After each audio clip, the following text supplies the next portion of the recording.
there's that. I'll fix his face later. I'm just gonna get his signature t-shirt, and what I'm gonna do here is I'm gonna put a long sleeve on underneath like they did in the new movie, which is something I like, because that was also something Matthew Lillard had when he played Shaggy. He always like had variations of the costume. It wasn't just a signature green shirt and the red pants or velvet pants or whatever the heck they were. It was also sometimes a white shirt, long sleeve, underneath. You know, and I used to worry if Shaggy would get cold, you know, because even as a kid I used to worry so much about everybody else. But okay, so he's a little bigger than Velma was, but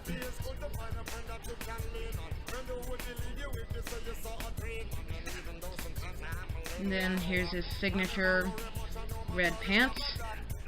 Like, man, are they signature in his design? This is kind of like a weekend night for me. Okay, and I'll just do this for now, kind of like a point for his hand. Okay, there we go. Close enough. I'll make him pants. I'll make those kind of baggy and put the signature big old black shoes that he had. But yes, and real quick, before I decide to stop this, I am going to tell you that Shaggy is not actually his full name. Shaggy is Norville Shaggy Rogers, which I found an interesting tidbit. I'm not really sure why he would be named that, but there's a theory floating around online that Shaggy and Fred are actually on the run from the draft that was going on for the war. Okay, so I made his hair a little long, so I'll shorten that. Sorry, I kind of haven't drawn them. This is my first time ever drawing the Scooby-Doo gang, but I used to practice drawing their hair based on this game I had a few years ago. It was Scooby-Doo First Frights on the PlayStation 2. I just love those designs, but time to move on. So what we're gonna do, I'm gonna try my best. I will give Shaggy his big nose, big expressive eyes, and then kind of his this is terrible. This is absolutely terrible. Just to finish him off, we're gonna put his little goatee, because Shaggy is not Shaggy without his goatee. Okay, so maybe that'll... There we go. And Shaggy is done. He's poorly proportioned, but that's beside the point. So...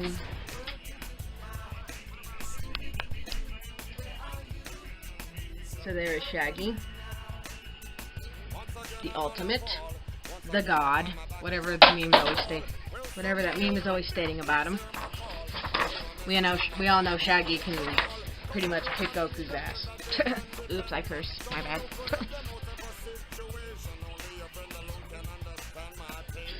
So up next will be Fred, whose full name is Fred Jones. Okay.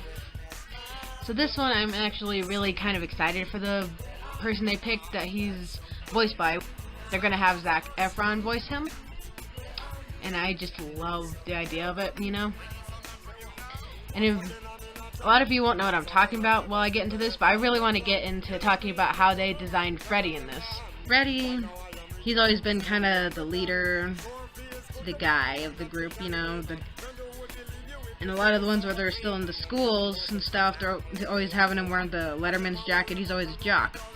And this new movie that's coming out next year, or whatever they're doing with it, is no exception. He has on kind of a unique look, you know? He's got like a square jaw, kind of like the guy from Hello Neighbor. They kept his blonde hair and his sure of himself look, which you need to have with Fred. Or Freddy, whatever. Trademark. His colors are like white and blue. Blah blah blah. But what I really liked about it is that for him, not only is he like voiced by Zac Efron, but he's got kind of like a High School Musical look to him, which is he's got kind of like one of the Letterman's jacket, or at least I think that's what it is. And he's got like blue on the ends and stuff, you know. I've seen them change his look drastically before, because he used to just wear like that sweater with the blue shirt. And this is one thing I thought was kind of entertaining. They took the design and they kind of brought it more into modern. So they took away his trademark ascot. That's right. And I kind of like that they took that risk of taking that away, because when you look at it, you're just kind of like, Freddy's wearing an ascot, he's a nerd, you know?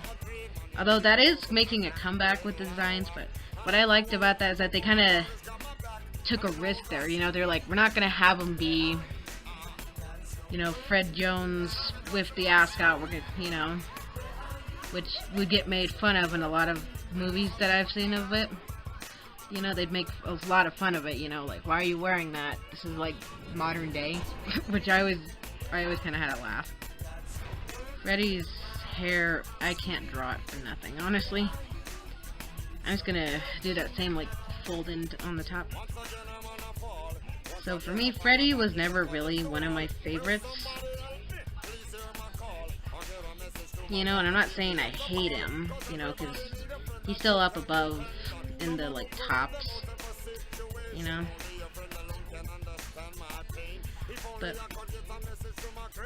But he always just kind of, like, they always kind of, like, gave him the short end of a stick, I guess you could say.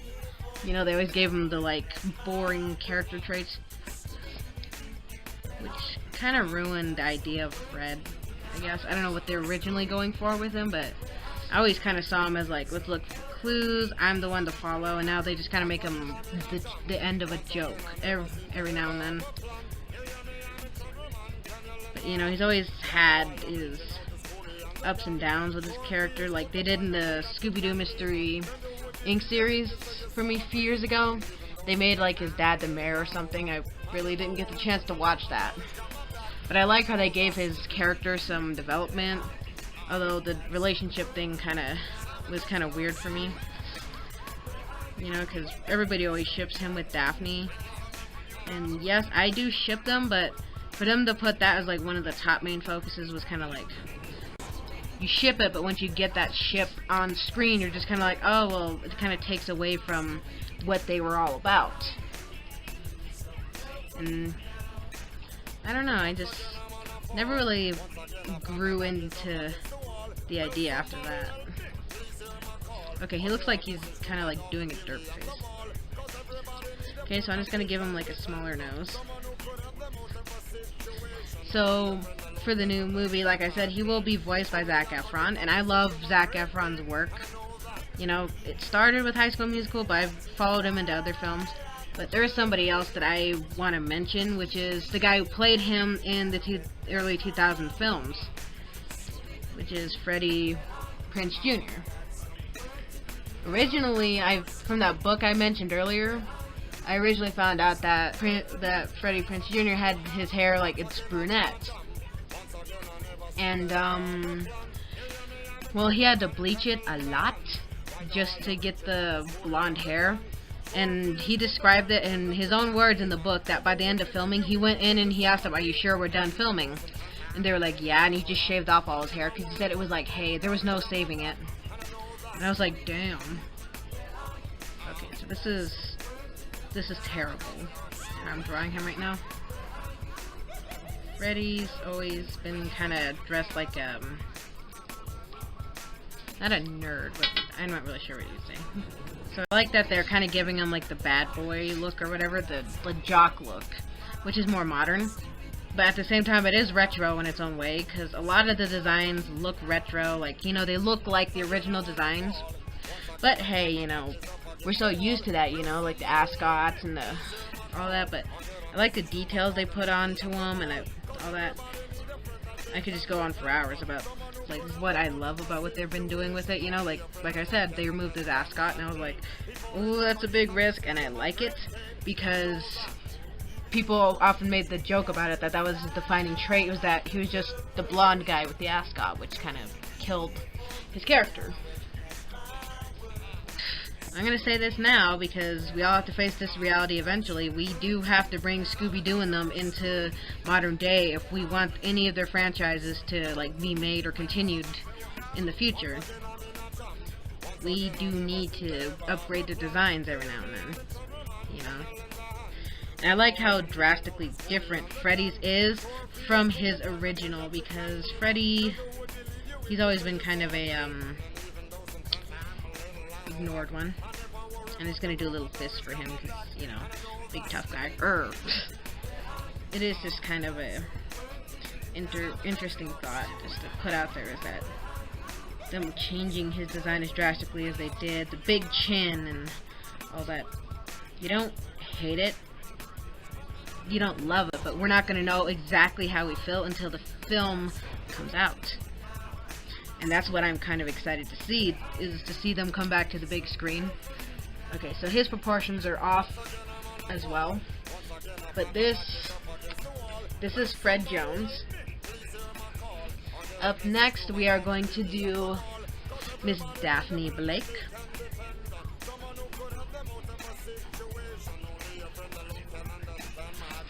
Okay, so like I said before, so Daphne's design wasn't leaked per se for all the other ones that were. They basically got everyone except her, which I feel a little bad for, you know, because growing up I used to say I hate Daphne. I used to whine about it a lot, like when she performed with the Hex Girls in the Mr. Incorporated series and she had that black suit on. You know, I did say she looked kind of like a hoochie mama, but I grew to love her once I got to watch some more about her character. And I kind of saw the beauty that I was missing just because I was so blinded by the fact that I adore Velma just a little more. She is quite different from Velma. Daphne is what you call the stereotypical beautiful girl. Most often than not, in the group, people often point out when they meet the group, they're like, oh, you must be the pretty one. And it's like, okay, what about Velma? That's where that kind of started. But Daphne, she always was the prettier one in most people's definition, and there's nothing wrong with that because I think that's how she was just designed. But like, I have no idea at this point. So Daphne will be voiced by Amanda Seyfried. I am butchering all of these names of these voice actors, and I apologize for that. But let's see. So Miss Amanda, her voice actor, is actually the girl who played the twins in the show on Disney, Liv and Maddie. When I saw that it was gonna be her voicing Daphne, I was like, yes, she's perfect. And that's just because of Liv and Maddie. I saw some aspects that sometimes I actually thought she kind of reminds me of like a rich girl, you know. But I was thinking more of this other show called Totally Spies, and I won't get into them. Although one of them does remind me of Daphne. So let's see. Back to Daphne and her beautifulness. This girl has orange hair. She wears a purple dress which complements her colors nicely. I think she has pink tights on underneath her dress, and then she has like a green ascot in the original cartoon. And I have no idea what she's gonna look like in this new movie. I just hope that they don't like do something insanely like,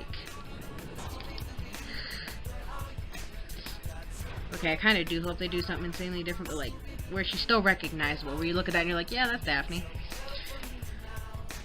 And let's see, beautiful Daphne here was played by Sarah Michelle Gellar in the early 2000 films, and I loved her performance as Daphne, especially in the beginning. She captured that like sassiness. So, you know, I just absolutely adored like watching her do Daphne, you know. And what I liked about that is that they kind of took Daphne and they changed the idea of her being the constant damsel in distress, and they changed that and tried to challenge your thinking.